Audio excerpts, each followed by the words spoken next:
everybody. Ashley, thank you for having us on here. My name is Scott McAvoy. I'm the president and CEO of the Marbridge Foundation. I have been at Marbridge for almost 20 years in June, hard to believe. Been in the business of mental health and IDD for 40 years this year. I'm proud to serve as an advocate and a service provider and a friend of people with disabilities and their families. So today I'm going to give a presentation of our wonderful community of the Marbridge Foundation, and I'll answer any questions that might arise. Marbridge provides a continuum of care for adults with intellectual and developmental disabilities. Folks can come here at age 18 and stay till end of life if need to or want to. We have care communities on our 200 acres. Started from humble beginnings. So Ed and Marge Bridges founded Marbridge in '93.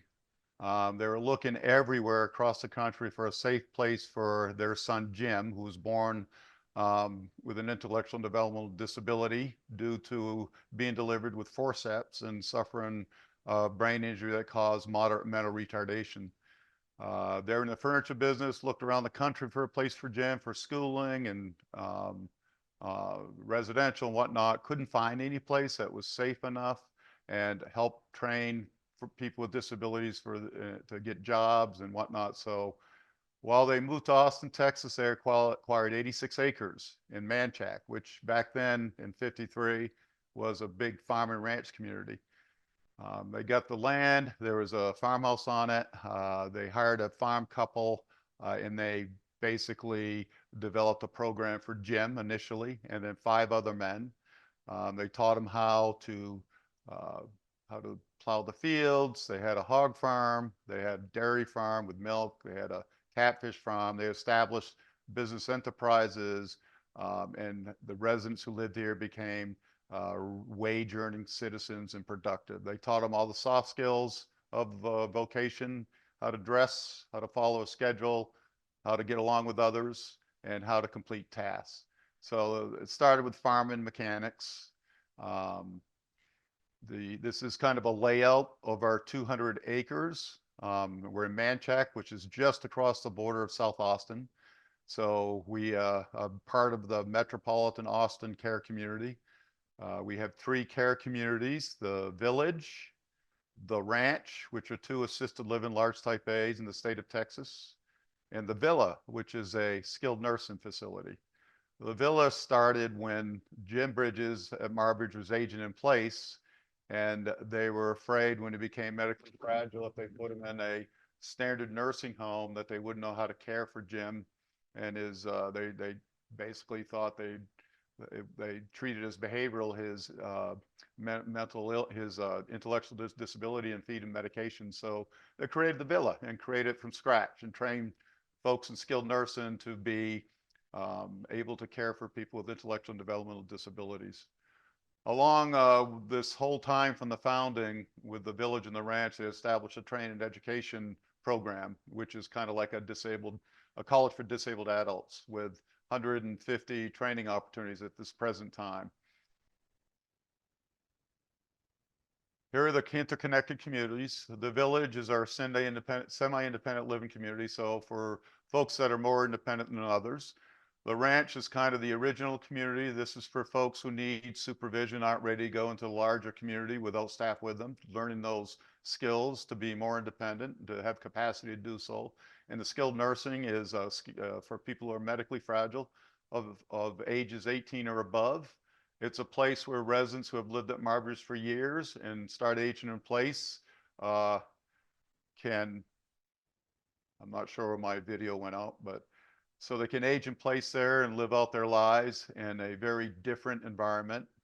It's not like any nursing home you've ever seen. It's a 5-star facility.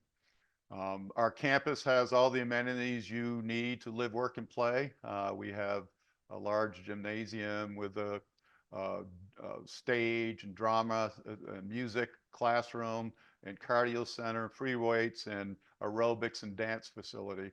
We also have equestrian center, art buildings, classrooms, training facilities for cooking and the such. Our residents come from 31 states and 6 different countries.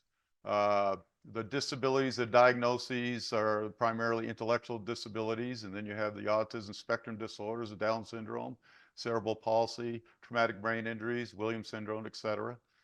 And the villa is primarily intellectual and developmental disabilities, but we have at least 1 or 2 folks who are neurotypical, and they just enjoy being there and supporting and advocating for the others who live there. So, like I said, 31 states and 6 different countries. A day in the life for folks that live here. So they live on one of the 3 care communities. For the ranch in the village, they each get a person-centered and individual performance plan, which focuses on their unique skills and abilities. A curriculum is designed based on the goals that come out of that plan, and we have a train and education program where, based on their goals, the curriculum is developed. We have 150 different course offerings throughout the year on a tri-semester basis. We have individualized schedules. No one has the same schedule. Again, it's based on their wants and needs and goals and their assessments. We have Special Olympics, a large Special Olympic congregation with over 100 residents participating. During the course of a year, 10 Special Olympic sports, including equestrian, cycling, volleyball, basketball, track and field, golf, et cetera, et cetera. And again, the amenities on campus are anything from a stocked fishing pond where you catch and release fish to full dance studio, fitness center, art, therapy building, swimming pool, enrichment centers, and more. Lots of outings into the community and around the state of Texas. We have signature events on campus for the community, for our community and the outside community. Fall Fest, Ranch Roundup, Village Block Party, wonderful Wendy's on campus for our residents.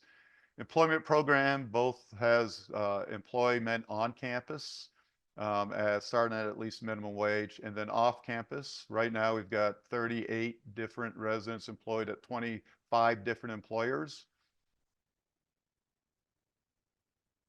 There's customized schedules for each of our residents. So the residents, when you walk around campus, they carry these schedules. And like I said, Monday through Friday, classes start at about 8:30. They break for lunch, go back to their homes to eat, start up again at 1, and classes end at about 4. There are schedules in the evening, depending on what's going on. If a residents participate in Special Olympics, we'll have Special Olympics practices, depending on what time of year it is, or they'll go in the community. Village residents can kind of self-direct their activities, and we'll provide transportation. Ranch residents is typically outings that our staff provide for them. Village residents will go out in the community with money and the list to buy their food if they're in independent cottages where they cook on their own, or they need personal hygiene supplies. They'll go out, we'll provide the cash to do it, and they come back with whatever they need. So highlighting each of the care communities. So the village is our most independent community on our 200 acres. And there's 16 6-bed cottages. The way it's set up is there's 3 2-bedroom suites, a bath for each of the suites in between. There's a living room in each of the cottages. There's a kitchen. The kitchens are turned on if the residents have the capacity to cook. Cottages become independent. They receive cooking training, menu planning, and they actually shop for the food based on the menu planning, which happens each week. We have furniture provided for them, both bedroom furniture, living room furniture, TVs. There's 24-hour wake staff in the community. We have on-campus nursing, full-time nurses on each of the communities, and 24-hour nursing because of our skilled nursing facility. Training education programs and classes for the village residents, employment opportunities both on and off campus. We have access to supervised community centers on campus and events that we have each year on our community. Eligibility required, it's got to be at least 18. Our current age range of our residents at the village are between the ages of 22 and 79. You have to have a primary diagnosis of IDD. You got to be able to independently perform activities of daily living. You might need reminders, prompting. You might have accommodations, like if you're in a wheelchair and you're able to transfer yourself, you're appropriate for admission to this community. You got to be free of aggressive or threatening behaviors. Part of our admission requirements is you don't have a psychiatric or behavioral disorder that puts you at a danger to self or others. Tuition for the village and the ranch is $4,100 a month. It pays for everything, the 24-hour staffing, the medical on site and on call, all the classes, the room and board, some of the transportation. SSI, job earnings, and any other options can go towards tuition. The ranch assisted living, these folks need a little more supervision.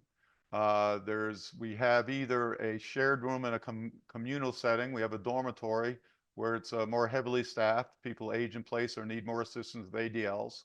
And in our lodge settings, we've got 4 lodges. It's a 12-person building with 3 2-bedroom suites.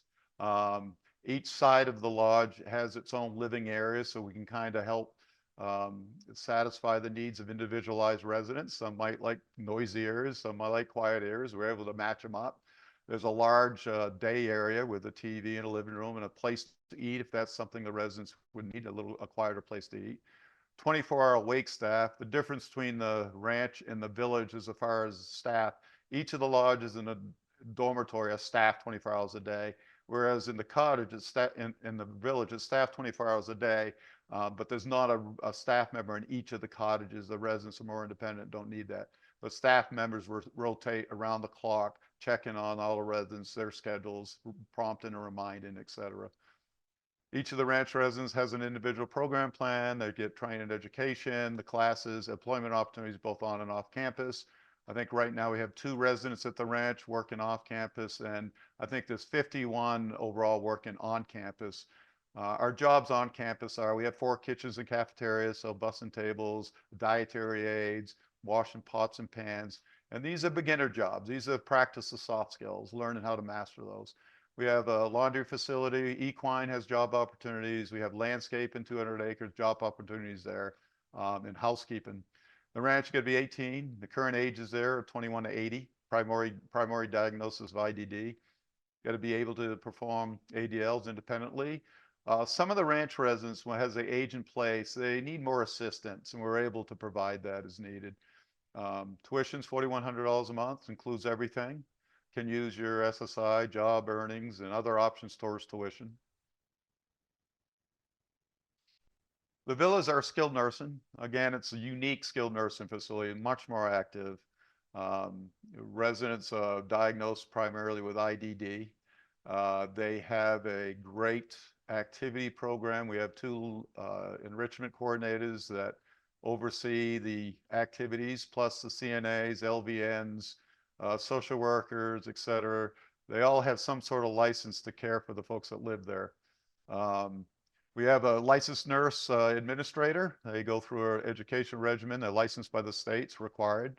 The program, like I said, is a 5-star program, which is only 8% of skilled nursing facilities around the country that achieve 5-star status.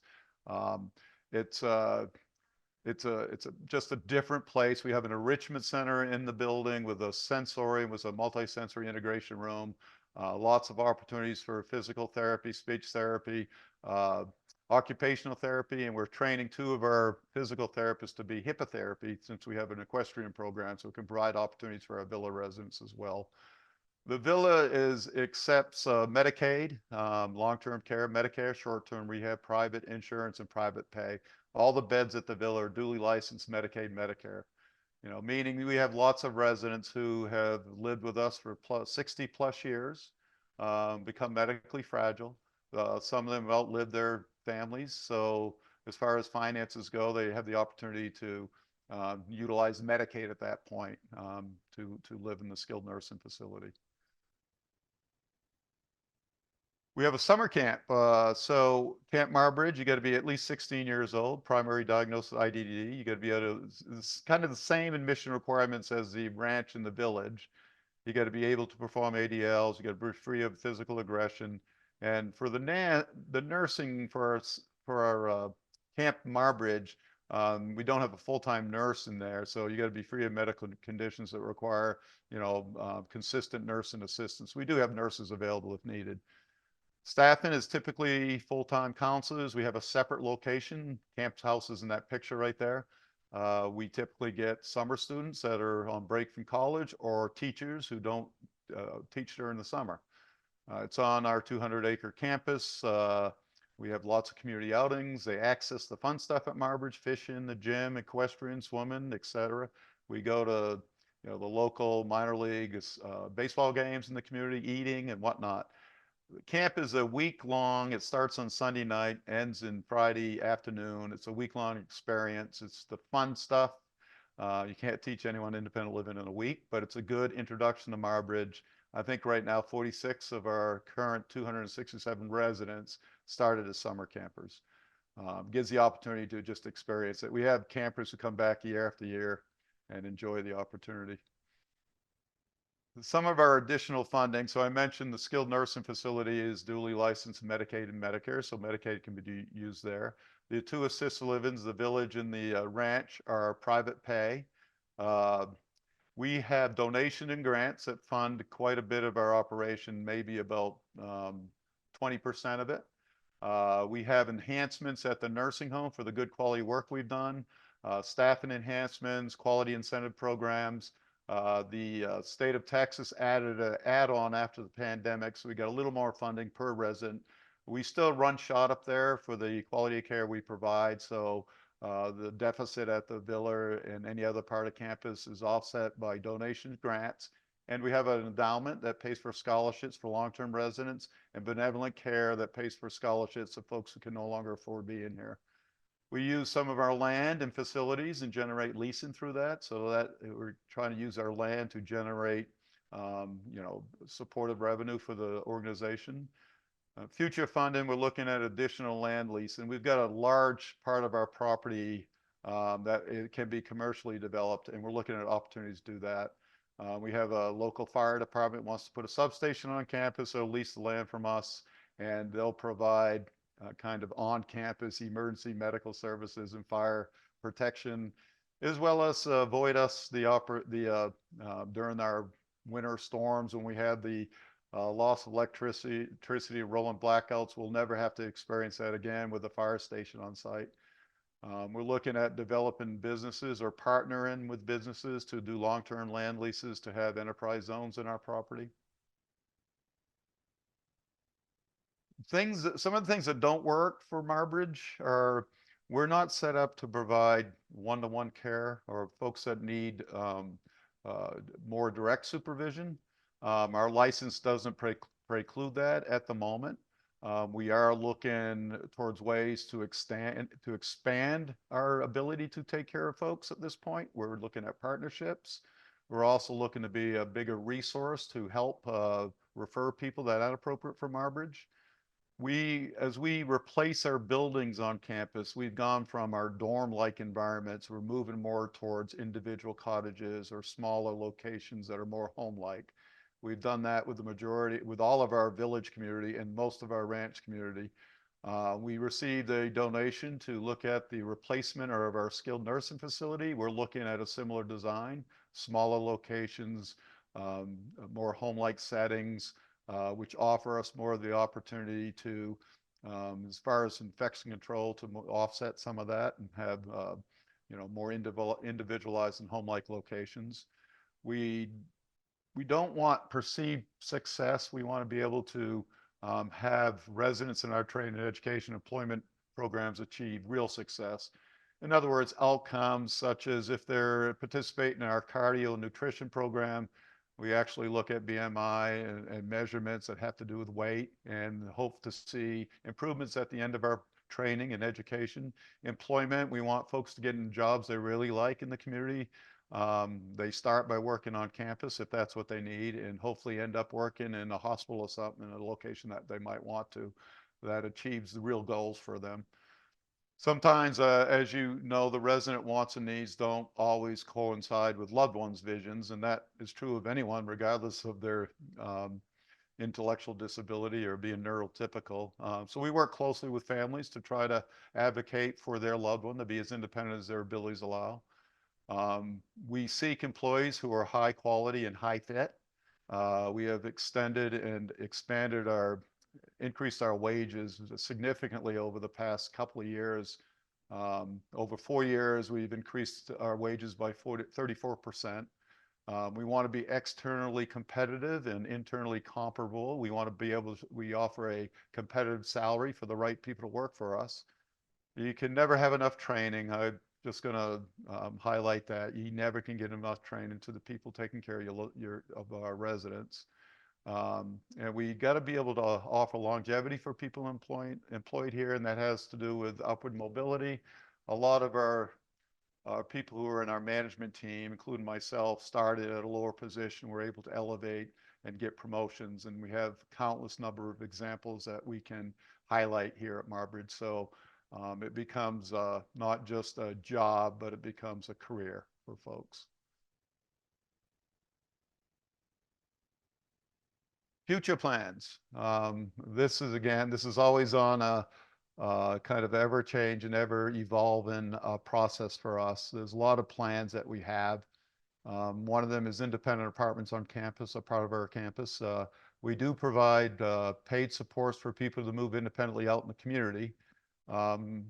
It's a smaller group that is successful in doing that or even wants to do it. I think we have a lot of people that like the comfort, safety, and the group of peers that they have on campus, so they choose to live here. And then that one contingent of our continuum of care that we don't have is apartments on campus. So we're looking at that. We've talked about waiver funding, whether we comply with the rule setting, the final rule here on campus, or we provide HCBS housing nearby. We're looking at those options.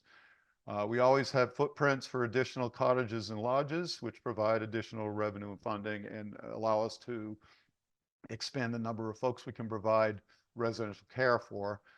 The problem there is we're evaluating how big we want to be in one location. You know, we all like to know the names of all of our residents and our employees, and the more beds you put, and the more employees you hire, and the more residents you have to remember names for, and the older I get, it gets a little more difficult. So that's something we're evaluating and looking at. Business enterprises, we've got a board group, task group meeting talking about bringing mission-centric businesses on campus, providing long-term land leases, employment opportunities for our residents. Education building, right now our education program is kind of scattered across campus, which we kind of like it. It becomes like a college campus, and they negotiate this campus as a practice negotiate in a larger community.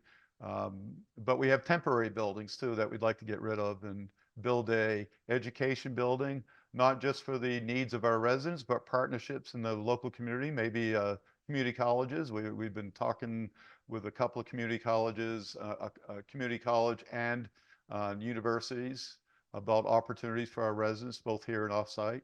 As I said, fire substation on site, looking at replacing the skilled nursing facility and what that would look like and what part of campus would be most appropriate for it. And we continue to seek partnerships with local colleges, organizations.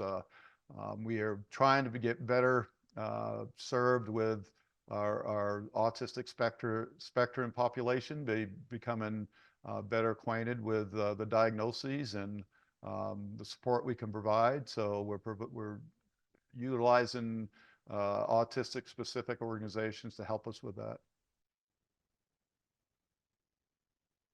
And that's it in a nutshell. I'm open to any questions that anyone may have.